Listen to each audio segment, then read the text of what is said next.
think technically good afternoon. Thank you for coming. The Douglas County District Attorney's Office, headed by me, Dakota Loomis, the Douglas County District Attorney, I'd like to announce that we have formally filed charges as of yesterday against David James Zimbrick for a total of 3 counts involving 2 separate victims. These cases involves incidents that occurred in 2000 and 2003. There's a single count of rape from August 25th of 2000 involving a child under the age of 14. Additionally, we filed a count of aggravated criminal sodomy for an incident on May 28th of 2003 against a second child under the age of 14. And a third count of aggravated indecent liberties with a child involving that same second child who was under the age of 14 at the time from that May 28th, 2003 date. All 3 of these charges were filed in a single complaint yesterday in Douglas County Courthouse, and they've all come about based upon, at this point, a quarter century of work by the Lawrence, Kansas Police Department. It's been literally 25 years since the first incident occurred here in Lawrence, Kansas. There's been tireless work done by numerous officers. Thousands of man hours have gone into locating this defendant and bringing him before the court. I must say these are just allegations. They are charges.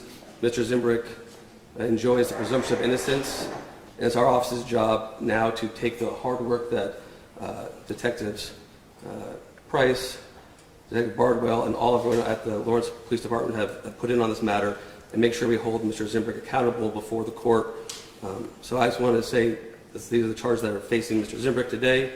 I want to thank all of the work that's been done by the Lawrence, Kansas Police Department over the years, and I'm going to turn this over to the chief, who will be able to explain to you exactly all the work that's gone into this case over the last quarter century. Good afternoon. I'm Chief Rich Lockhart from Lawrence Police Department. There's a saying that the Mounties always get their man, referring to the tenacity of the Northwest Mounted Police. I am here today to tell you the Lawrence Police Department will always work to get their man. It's been 9,257 days since David James Zimbrick sexually assaulted a 7-year-old girl in Naismith Park, and when the United States Marshal Service arrested him yesterday. He is in a place where he will not ever be able to hurt another child. This case began August 25th, 2000, when officers were called about 7:45 p.m. to investigate a sexual assault that occurred at Naismith Valley Park, 1400 West 27th Street in Lawrence, Kansas. 3 kids were riding their bikes on a path in the park when they were approached by a male. The kids were 7 and 8 years old, 2 boys and a girl. The male asked the kids to help him find something, offering them $20 to help. The male asked the kids to help him find something, and one of the kids rode home and contacted his father, telling him about the man. The path is only a short distance from their home, and the father immediately ran down the path, yelling for his daughter. He located her in a wooded area, and she told him she had been sexually assaulted. The victim reported the man was smoking a cigarette and provided a description of the man. 2 detectives, including retired Detective Mike McAtee, searched the area where the assault took place and located cigarette butts, one of which was still smoldering.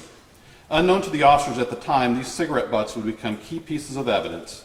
A DNA profile was obtained from a cigarette butt, and it was entered into CODIS on November 16, 2001.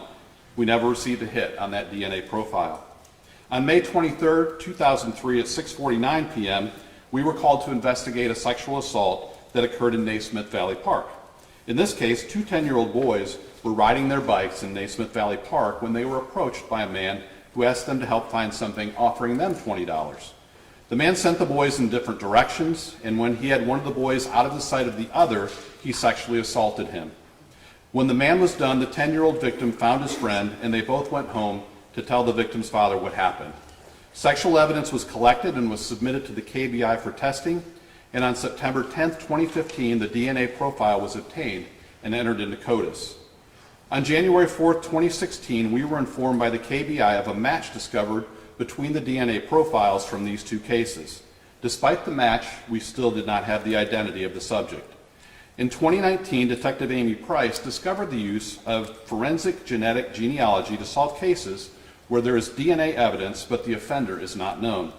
The process required a new DNA extraction and processing by a private lab.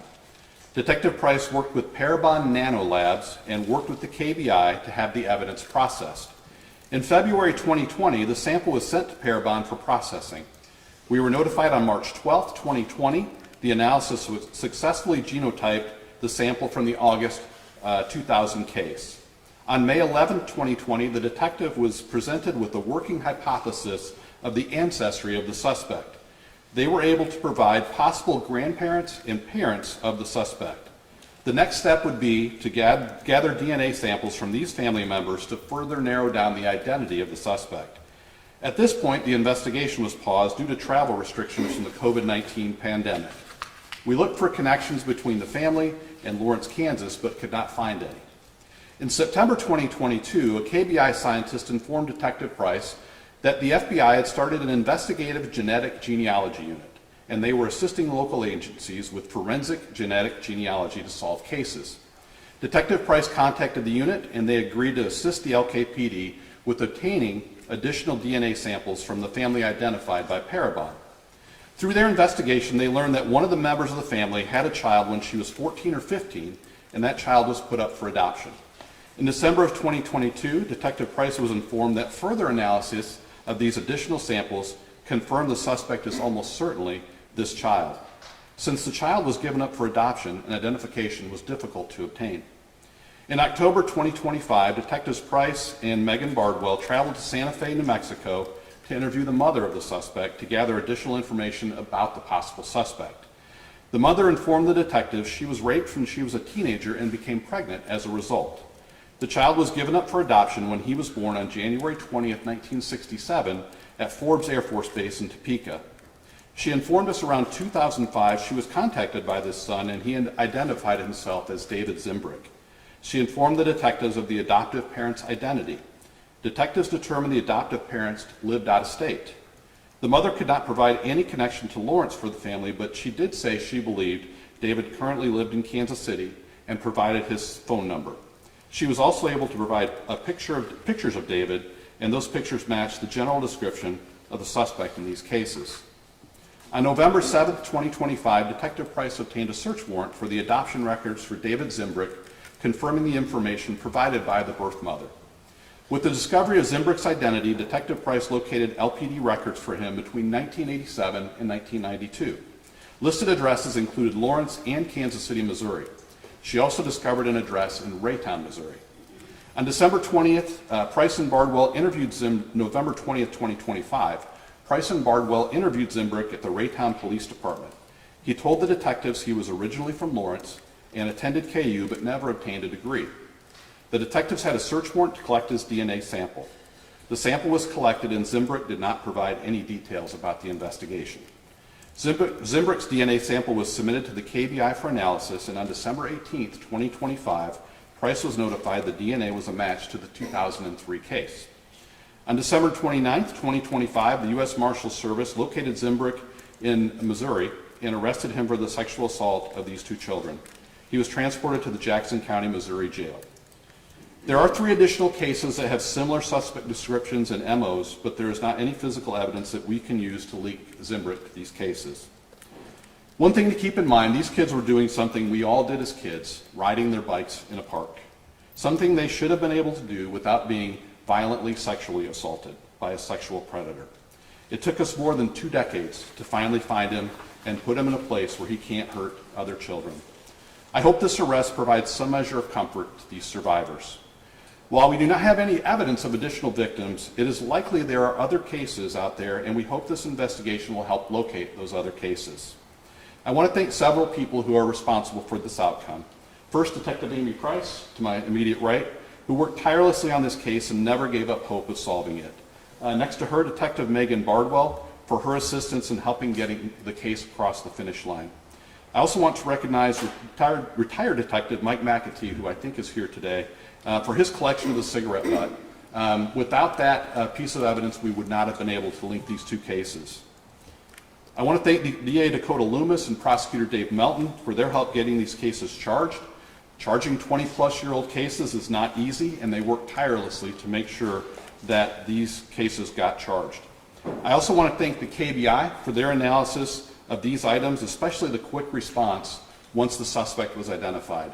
Most of you don't know, but DNA comparisons and testing and sampling usually takes several months. And so to get these back this quick was really something that was exemplary. I want to thank the FBI's Investigative Genetic Genealogy Unit for their assistance as well. This technology and what we're doing is really changing cold cases and getting justice for survivors of sexual assaults, murders, and other types of crimes. I also want to thank Parabon Labs for their help. Without their assistance, we would probably not be here today. While this technology is changing outcome for cases, it is not without a cost. One of the samples we submitted to Parabon cost us about $5,000. So it's something that we have to continue to budget for, but I will tell you it's money that I will spend every single day to bring justice to victims of crimes like this. I'm happy to take some questions from you. Detectives Price and Bardwell don't want to take questions in the public forum like this, but you're welcome to ask them some questions after we're done. Go ahead. Chief, you said he was arrested where in Missouri? I don't have the exact address. Does anybody know where it was? Yeah, it was in Raytown. Yeah. And he's currently being held at the Jackson County Jackson Jail. County, Missouri. Yeah. What is bond? $1 million. $1 million. Yeah. Thank you. And Chief, have you had a chance to talk to the victims or their families? I can't imagine going that many years not knowing where this person was. And if you did talk to them, what was their reaction? I think they were relieved. We have talked to them, all of them. I think they were relieved that this finally has, we have identified the suspect and captured him. As you can imagine, all of them have dealt with this trauma for almost 26 years. And working with children who are victims of sexual assaults like this, it's a lifetime sentence for them. It's not something that they get over ever. Their lives are always going to be impacted negatively by this. And so I do hope this brings some level of comfort to them. In the meantime, Mr. Zimbrick's been living free and easy for the last 25 years. So hopefully he understands some of the pain he caused our victims. And you mentioned that this technology is changing outcomes in cases. What is your message to victims out there? To victims out there? Yeah. Yeah, don't give up hope. We're not going to give up hope.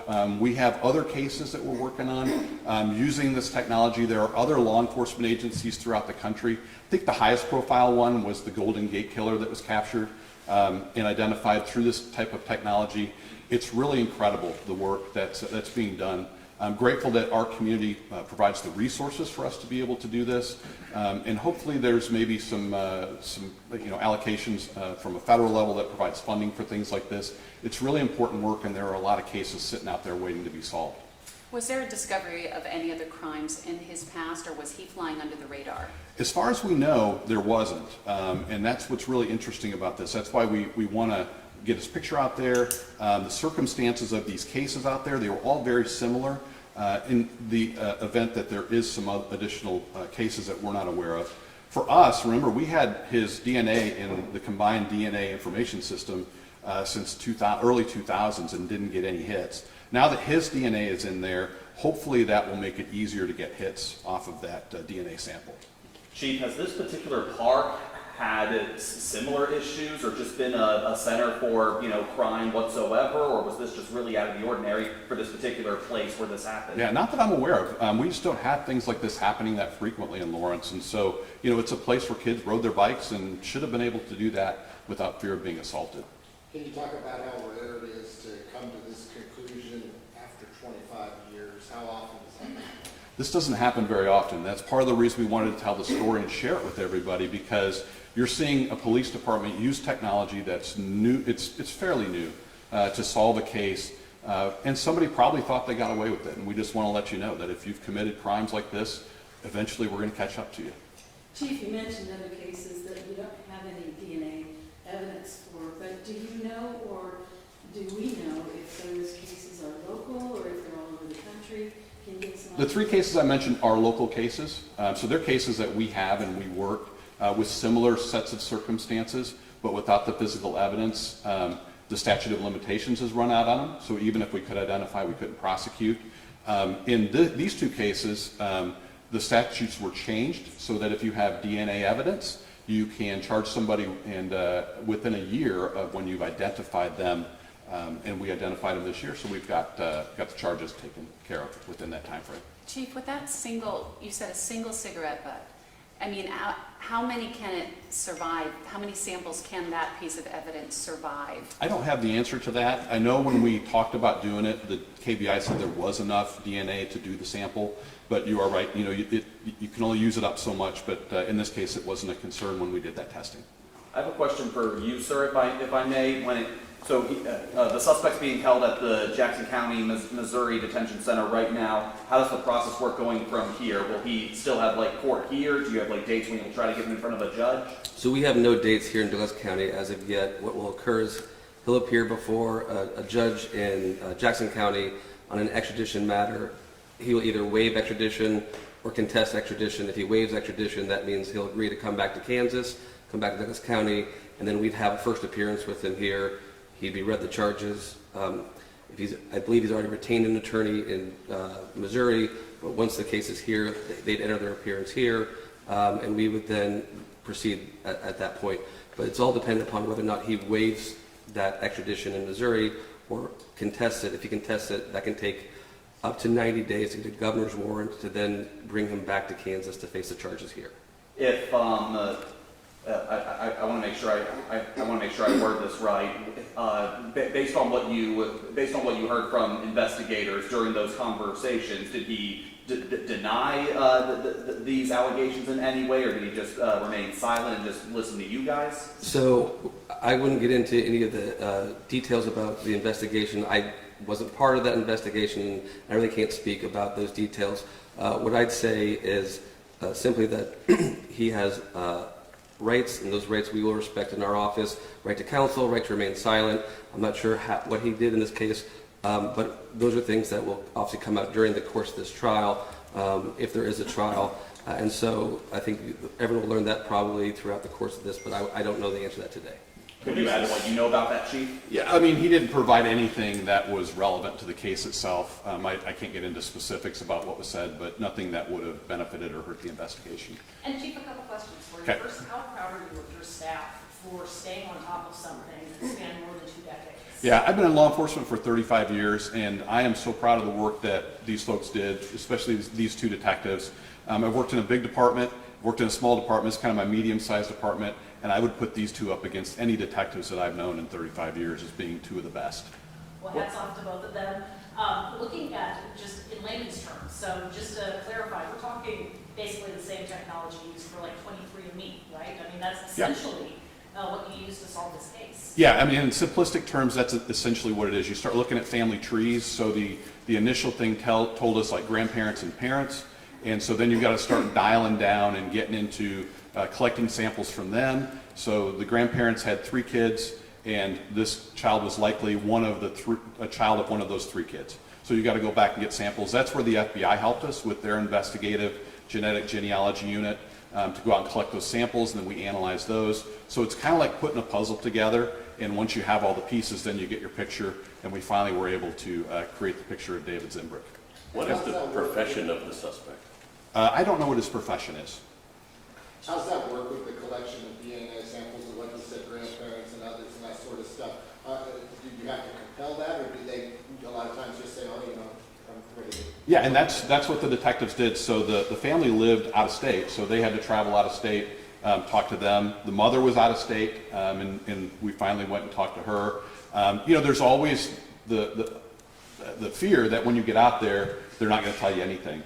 Fortunately, these 2 warmed the mother up pretty well, and she talked to them and gave them a lot of information that was very helpful. And you know, that's kind of what detectives do. They kind of, like reporters, they're trying to get people to talk to them and tell them stories. It's the same kind of things that our detectives do. So we've got time for one more. You mentioned you're worried there could potentially be other cases out there you haven't even heard of. So if you could tell viewers who are watching all these channels, what are some of the characteristics that, hey, if this happened, if you suffered a sexual assault in these locations, these years, what are some of the things that they want people to be thinking about in case they could be a potential victim? Yeah, these cases took place in a park. They involved young children. In both of the cases we have charged, he offered them $20 to help him look for something, and then he sexually assaulted them off the trail. So even groups of kids, in both of these cases, there were groups of kids. And so if there's something like that, let us know. If there are departments that have cases like that, whatever the process is for checking DNA and CODIS, activate that process so that now that his sample's in there, you might be able to get a hit on that. Thank you all for coming. Appreciate it. Thank you.